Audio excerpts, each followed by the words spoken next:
Pour un individu, un employé moyen qui gagne 2550, qui gagne 2000 euros et qui a une dépense de 2550 euros, ça veut dire qu'il vit au-dessus de ses moyens. La majorité des Africains en Occident vivent au-dessus de leurs moyens. Ce qui se passe, c'est quoi? Ils se trompent eux-mêmes. Pourquoi? Parce que lorsque l'argent commence à finir, ils vont dans les banques prendre les minus. Tu vois, dans les moins 15 000 euros, les moins 10 000 euros, ou certaines banques leur donnent la possibilité d'aller à découvert jusqu'à 10 000 euros. Qu'est-ce qui se passe?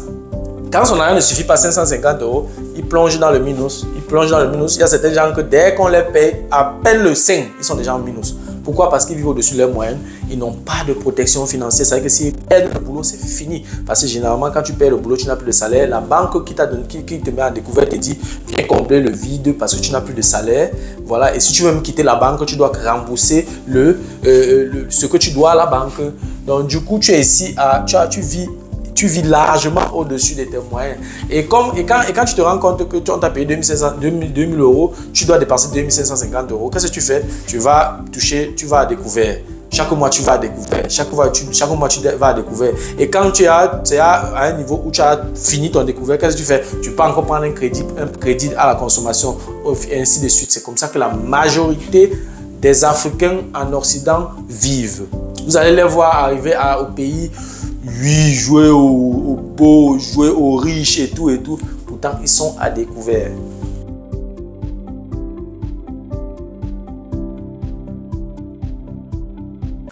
Salut à toi, merci encore une fois de plus d'avoir cliqué sur ma vidéo. Si c'est ta première fois de passer par ici, je m'appelle Fabrice Zopop. Je suis ingénieur en génie mécanique et en même temps investisseur immobilier depuis plusieurs années déjà. Dans cette chaîne, je parle de 4 thèmes. Je parle d'intelligence financière, je parle d'investissement immobilier, je parle des faits de société, je parle également de sport. Voilà, si ces 4 thèmes t'intéressent, abonne-toi tout simplement à cette chaîne pour ne manquer aucune vidéo. Et si en plus de ça, tu actives la cloche de notification, alors tu recevras de manière automatique une notification lorsqu'une nouvelle vidéo sera publiée. Si entre-temps tu as des questions, des remarques, des suggestions, des critiques ou alors des propositions d'amélioration, n'hésite pas de m'écrire en commentaire. Un like me ferait énormément plaisir. Si tu as besoin de mon expertise, tu peux me contacter à tout moment via les coordonnées qui s'affichent à l'écran. Tu peux également me recommander auprès de tes proches pour leur permettre, n'est-ce pas, de profiter également de mes connaissances. Quand je parle de connaissances ici, je parle d'accompagnement dans l'investissement immobilier, je parle d'accompagnement dans la fiscalité immobilière, je parle de formation immobilière qui peut être en présentiel, qui peut être virtuelle. Et voilà, si tu aimerais mettre de l'ordre dans tes finances, tu peux également me contacter. Si tu veux faire grandir ton patrimoine immobilier, tu peux également me contacter. Voilà, si tu as des proches qui aimeraient investir dans l'immobilier en Allemagne, voilà, tu peux également me mettre en contact avec eux. Voilà, dans la vidéo d'aujourd'hui, je vais parler d'intelligence financière. Oui, toi qui me regardes, tu as peut-être un boulot quelque part, tu as une petite entreprise quelque part, voilà. Je dois d'abord préciser que cette vidéo est beaucoup plus, n'est-ce pas, destinée à tous ceux, voilà, qui vivent en Occident, notamment dans la zone euro. Voilà, en Amérique ou en Asie ou dans les autres continents, je ne m'y connais pas très bien en ce qui concerne, voilà, la carrière ou alors la fiscalité ou alors, voilà. Donc, du coup, ma vidéo est beaucoup plus pour ceux qui vivent et travaillent en Europe, particulièrement en Allemagne. Et ce que je vais dire pour l'Allemagne, c'est certainement valable avec une certaine proportion en France, en Italie, en Belgique, au Luxembourg, bref, dans les pays du Schengen. Voilà, donc il faut savoir que le système en Allemagne ou alors le système en Occident est taillé de telle façon que tu vas mourir pauvre si tu ne fais pas bouger ou si tu ne fais pas bouger ton cerveau. Voilà, si tu restes assis, tu ne fais rien, tu sors le matin, tu vas travailler, tu rentres le soir, le week-end, après le boulot, tu mets la télévision, le week-end, tu pars un peu te balader, tu rentres, tu vois les matchs à DAZN ou bien tu vois des films à Netflix, le lundi, tu recommences, tu vas travailler comme ça pendant 40 ans. Il faut savoir que le système est taillé, le système est fait pour que tu meurs pauvre. Il faut bien mettre ça dans ta tête. Et je vais te démontrer dans cette vidéo que si tu ne fais rien, tu vas mourir pauvre dans ce pays. Voilà, si tu veux en savoir plus, reste scotché. La suite, juste après le générique.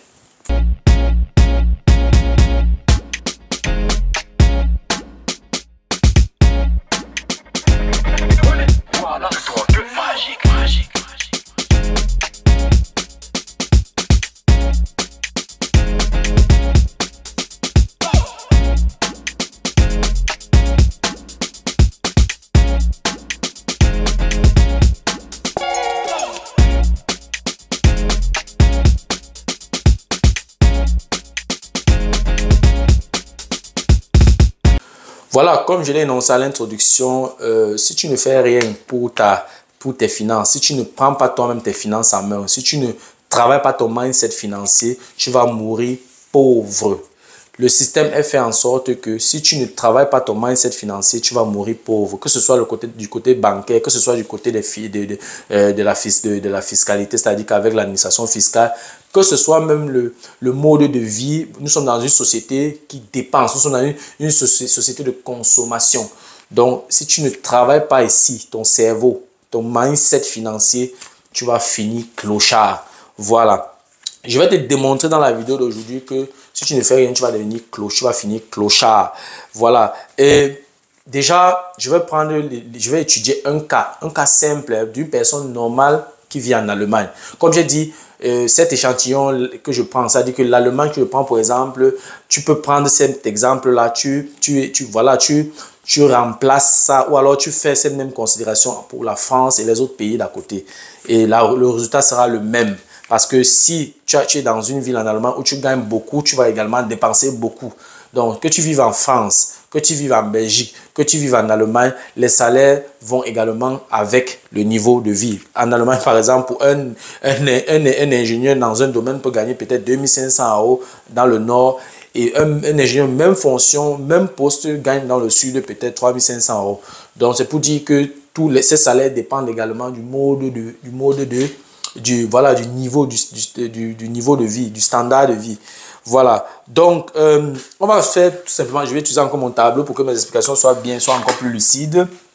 On va écrire ici là, un employé en Allemagne, je vais écrire Allemagne, je ne vais pas écrire complètement en Allemagne, va mourir pauvre. Voilà. Je vais souligner ça en haut. Je voulais même écrire ça en haut, mais bon, ça va. Je vais laisser ça comme ça. Je souligne. Je vais m'expliquer pourquoi est-ce qu'un simple employé en Allemagne va mourir pauvre s'il ne fait rien.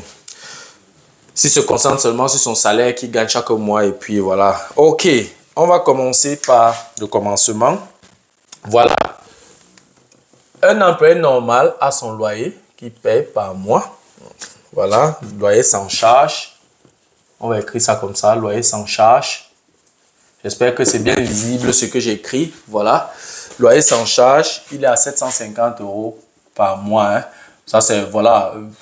Ça peut être un truc T3, T2, ça dépend. On va mettre ça à 750 €. Ça, c'est sans charge.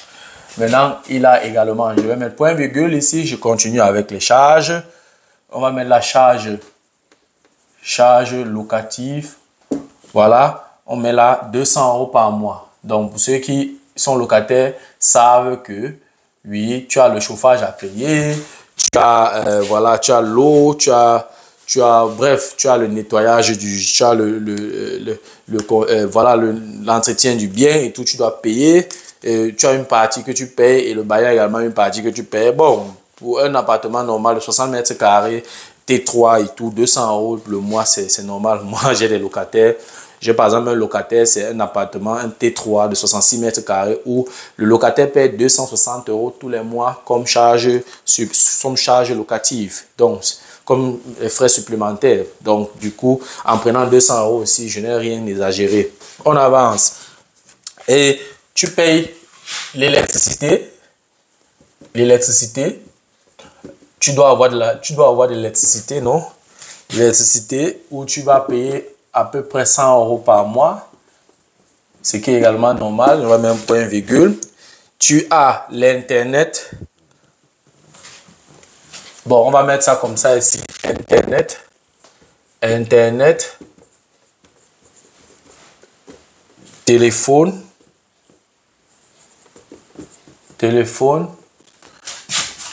Et les pénalités. J'entends quoi par pénalité? Pour ceux qui vivent en Occident savent que si tu es véhiculé, voilà, il est difficile de rouler 3 mois sans que tu ne débordes, voilà, le départ de la vitesse qui est limitée. Il y a les endroits où c'est limité, peut-être à 120, tu te retrouves comme ça aussi à 140 et puis voilà, tu es flashé, tu dois payer. Tu peux mal garer ton véhicule en quittant, tu viens voir là une amende de, je sais pas, 30, 40, 50 €. Ou alors, j'ai réussi un jour à mal garer mon véhicule et je suis revenu, la police avait déplacé le véhicule. Et quand la police vient déjà déplacer le véhicule, ce n'est plus quelque chose que tu vas gérer comme ça. Tu vas seulement aller là-bas, gérer, et j'ai payé en toujours un truc près de 180 € pour sortir de là. Voilà, tu peux traverser le feu rouge. J'ai traversé le feu rouge quand j'étais encore en période d'essai. Après avoir fait mon permis de conduire, j'ai dépensé près de 600 €. Donc, on peut dire que, voilà, ces amendes-là, ce n'est pas à prendre au sérieux. Tu peux oublier d'avoir payé une facture, on t'envoie le rappel et dans le rappel, on met une amende peut-être de 10 €. Ce qui est normal. Moi-même, par exemple, j'ai eu à envoyer une amende de 5 € à mes locataires. Quand un locataire dépasse le 3 du mois, il ne me paye pas directement, je lui envoie une amende de 10 € en fonction de la superficie du bien. Donc, voilà, tu ne peux pas vivre en Occident sans planifier les amendes ou les pénalités. Voilà. Mais je me suppose que pour l'Internet, téléphone, les pénalités, tu es à 150 € par mois. On avance. Voilà, tu as commencé, ce qui est sûr, voilà, tu es ingénieur, voilà, tu veux quand même rouler dans une voiture quand même propre.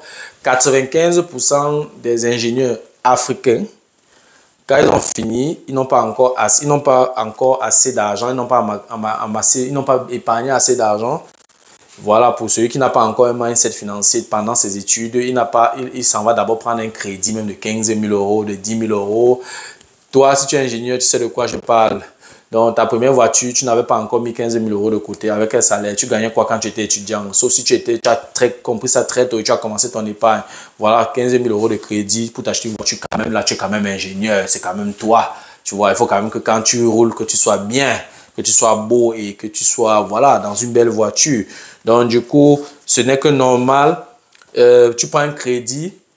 Pour le véhicule, on ne va pas trop calculer, on ne va pas mettre ça trop élevé. Hein. On va mettre la crédit. C'est un crédit naturellement à la conso. Oui, pour le véhicule, n'est-ce pas? On va mettre tout simplement 200 € hein, par mois. On ne va pas mettre beaucoup. On avance. Tu veux équiper ton appartement. Je vais mettre l'appartement. Tu veux équiper ton appartement. Tu as pris un nouvel appartement. Tu veux que tout soit beau, tout soit propre et tout. Voilà. Et voilà, tu vas prendre encore un crédit où tu payes 200 € par mois pour acheter tous tes meubles. On n'a pas fini. Je vais mettre ici point virgule. Je continue. Tu es quand même ingénieur. Les parents au pays, la famille au pays. Oui, tu es ingénieur. Tu gagnes déjà bien. Oui, comme certains parents font maintenant au pays, dès qu'ils entendent que leur fils est ingénieur, bien leur fils a fini sa formation et tout, ils tapent au net salaire ingénieur. Il tombe même sur le salaire de quelqu'un qui vit à Stuttgart, ça tombe là-bas peut-être brut 6 000 €. Il dit que waouh, mon fils a 6 000 €, il convertit 4 millions. Dès que tu appelles que tu as trouvé le travail, tape d'abord comme ça, il vérifie, ils ne savent pas que c'est le brut, que dans l'argent là, tu n'as même pas 50-60% de ça.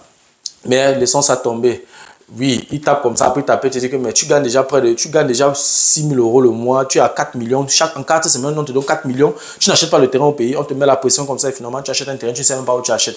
Oui, tu achètes dans le terrain et pour acheter le terrain, tu n'avais pas encore épargné l'argent de ça. Du coup, tu prends un crédit pour acheter le terrain. Je ne parle pas de ce que j'ai écouté, je parle de ce que moi-même j'ai fait. Donc, et 90-95% des Africains en Occident se comportent de la sorte. Voilà, pour ceux qui n'ont pas encore travaillé leur mindset financier.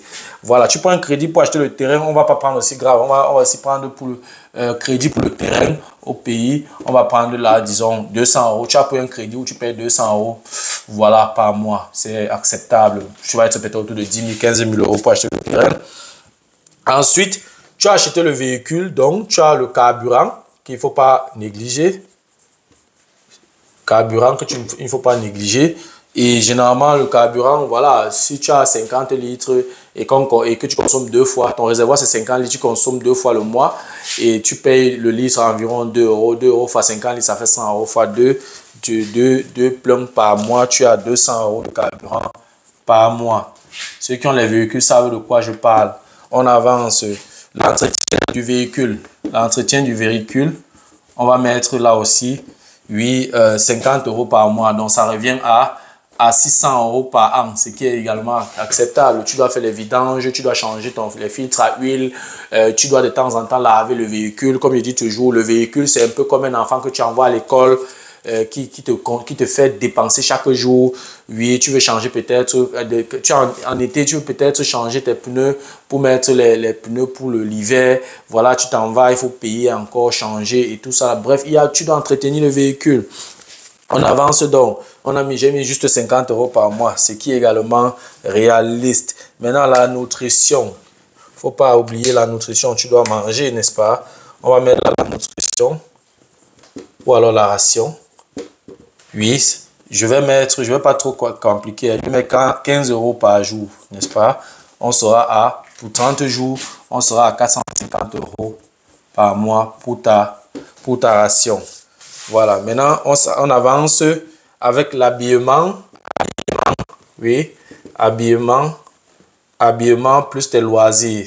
Oui, tu dois également t'habiller. Tu dois aussi prendre des vacances. Tu dois également t'amuser. Tu es peut-être sportif. Tu es dans un club où tu payes également une contribution chaque mois. Tu es inscrit dans un fitness studio et tout, tu dois payer.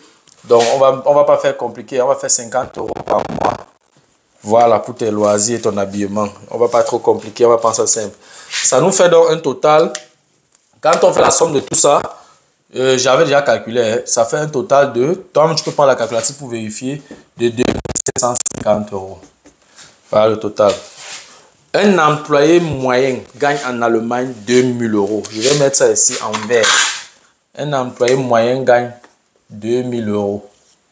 Ça, c'est un employé que j'appelle X moyen. Il gagne 2000 €. Ça veut dire qu'il y a une différence une différence delta de 550 €. De 550 €. Qu'est-ce que ça signifie? Pour un individu, un employé moyen qui gagne 2550, qui gagne 2000 € et qui a une dépense de 2550 €, ça veut dire qu'il vit au-dessus de ses moyens. La majorité des Africains en Occident vivent au-dessus de leurs moyens. Ce qui se passe, c'est quoi? Ils se trompent eux-mêmes. Pourquoi? Parce que lorsque l'argent commence à finir, ils vont dans les banques prendre les minus. Tu vas entendre les moins 15 000 €, les moins 10 000 €, ou certaines banques leur donnent la possibilité d'aller à découvert jusqu'à 10 000 €. Qu'est-ce qui se passe? Quand son argent ne suffit pas 550 €, ils plongent dans le minus. Ils plongent dans le minus. Il y a certains gens que dès qu'on les paye à peine le 5, ils sont déjà en minus. Pourquoi? Parce qu'ils vivent au-dessus de leurs moyens. Ils n'ont pas de protection financière. C'est-à-dire que s'ils perdent le boulot, c'est fini. Parce que généralement, quand tu perds le boulot, tu n'as plus de salaire. La banque qui te met à découvert te dit, viens combler le vide parce que tu n'as plus de salaire. Voilà. Et si tu veux même quitter la banque, tu dois rembourser ce que tu dois à la banque. Donc, du coup, tu es ici, tu vis largement au-dessus de tes moyens. Et quand tu te rends compte que on t'a payé 2000 €, tu dois dépenser 2550 €. Qu'est-ce que tu fais? Tu vas à découvert. Chaque mois, tu vas à découvert. Chaque mois, tu vas à découvert. Et quand tu es à un niveau où tu as fini ton découvert, qu'est-ce que tu fais? Tu peux encore prendre un crédit à la consommation, et ainsi de suite. C'est comme ça que la majorité des Africains en Occident vivent. Vous allez les voir arriver au pays. Oui, jouer aux beaux, jouer aux riches et tout et tout. Pourtant, ils sont à découvert. Mais ils ne vous disent pas la vérité. Voilà. Donc, qu'est-ce qu'on retient donc? Voilà un bilan normal. Hein. Tu peux prendre le temps, tu analyses tout ça. Tu vois que en fait, tu as passé toute ta vie à vivre à découvert si tu ne fais rien. Donc, en conclusion, tu es obligé. Si tu veux pouvoir couvrir tes coûts fixes, tu dois déjà chercher d'autres sources de revenus. Donc, tu es obligé, n'est-ce pas, d'avoir plusieurs sources de revenus. Tu es obligé, n'est-ce pas, voilà, de réfléchir sur des voies et moyens, comment voilà, multiplier tes sources de revenus, investir, effectuer des investissements, utiliser l'effet de levier, aller voir la banque, prendre des crédits, pas pour la consommation, mais des crédits pour investir. Profiter donc des avantages fiscaux parce que lorsque tu prends de l'argent à la banque, tu payes les intérêts. Lorsque cet argent, tu l'as pris pour des investissements, ce que tu dégages là comme bénéfice ou alors ce que tu as pris, le crédit que tu as pris, tu as des intérêts à payer. Les intérêts sont les dépenses de ton investissement que tu peux réduire ta charge fiscale avec. Donc, tu dois tout faire, n'est-ce pas, pour développer certaines stratégies qui vont te permettre, n'est-ce pas, de réduire ta charge fiscale. Donc, le côté charge fiscale, en réduisant ta charge fiscale, tu as un cash flow de manière nette qui entre dans tes poches. Parce que si tu as dépensé l'année 10 000 euros, n'est-ce pas, pour payer les intérêts de tes investissements, parce que tu as pris l'argent à la banque, et que les 10 000 euros là, ça veut dire tout simplement que si tu as dépensé 10 000 euros, l'administration fiscale te restitue 40% de ces 10 000 euros. Tu es à 4 000 euros que l'administration fiscale te vide dans le compte, ce qui va venir combler ce charge de vide. Ou alors ce qui va te permettre de réinvestir. Donc lorsque tu dégages tu dégages des bénéfices, ou alors tu dégages des avantages fiscaux, tu réinvestis cet argent. C'est comme ça que tu fais pour développer, pour constituer ton patrimoine financier. C'est très, très important. Donc, tu es obligé de te pencher sur tes impôts. Occupe-toi de tes impôts pour récupérer au moins une petite partie qui va te permettre de dégager des investissements. Et avec donc les revenus de ces investissements, tu peux combler ce vide-là. Donc, il y a comme j'ai dit tout à l'heure, multiplier tes sources de revenus. 2, développer des stratégies pour investir et en utilisant l'effet de levier, en utilisant le capital étranger, utilisant le levier de la banque et pour pouvoir avoir les avantages fiscaux et puis réduire ta charge fiscale. Pour cela, tu as besoin de la connaissance, tu vas te faire former, tu peux observer par exemple la bourse, tu peux observer les parts d'entreprise, comment je peux faire pour acheter une part d'entreprise, tu peux observer également le e-commerce, je ne m'y connais pas et ce que je peux te conseiller, ce que je conseille vivement à ceux que j'accompagne, à tous ceux qui me côtoient, l'immobilier. Avec l'immobilier, tu peux utiliser l'immobilier, tu peux utiliser la modernisation, tu peux utiliser l'amortissement, n'est-ce pas, pour réduire de manière considérable ta charge fiscale. Ça va te permettre, n'est-ce pas, d'avoir un cash en fin d'année après ta déclaration d'impôt et cet argent va te permettre, n'est-ce pas, de dégager d'autres investissements, de réinvestir et de pouvoir combler ce genre de vide. Et lorsque tu as vraiment des revenus en fin d'année ou alors lorsque tu déposes ta déclaration d'impôt et tu as une restitution fiscale, tu utilises cet argent pour diversifier tes investissements.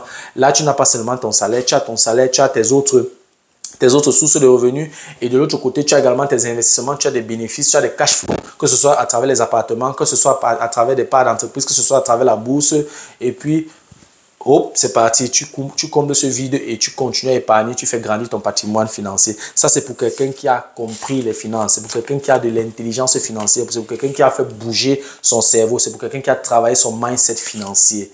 Donc voilà, si tu ne fais pas ça, tu vas continuer à vivre comme ça, vivre à découvert, vivre au-dessus de tes moyens et tu vas finir mourir pauvre. Et la seule issue, c'est dormir dans les gares ferroviaires parce que même là-bas, ça sera compliqué. Tu ne seras pas seul dans cette situation. Vous serez serré et je crois qu'à la longue, même l'État, n'est-ce pas, va taxer tous ceux qui dorment à la gare ferroviaire ou bien tous ceux qui dorment à la Belle Étoile. Voilà, c'était tout pour la vidéo d'aujourd'hui. J'espère que la vidéo t'a plu, j'espère que la vidéo a été à la hauteur de tes attentes. Voilà, si la vidéo t'a plu, je te prie de la partager au maximum. Et si les contenus de cette chaîne t'intéressent, abonne-toi tout simplement à cette chaîne pour ne manquer aucune vidéo. Et si en plus de ça, tu actives la cloche de notification, alors tu recevras de manière automatique une notification lorsqu'une nouvelle vidéo sera publiée. Si entre-temps, tu as des questions, des remarques, des suggestions, des critiques ou alors des propositions d'amélioration, n'hésite pas de m'écrire en commentaire. Un like me ferait énormément plaisir. Si tu as besoin de mon expertise, tu peux me contacter à tout moment via les coordonnées qui s'affichent à l'écran. Tu peux également me recommander auprès de tes proches pour leur permettre, n'est-ce pas, de profiter également de mes connaissances. Merci encore pour ta disponibilité. Merci pour ton attention. C'était Fabrice de Imo Génie. On se dit donc au revoir et à la prochaine. Ciao.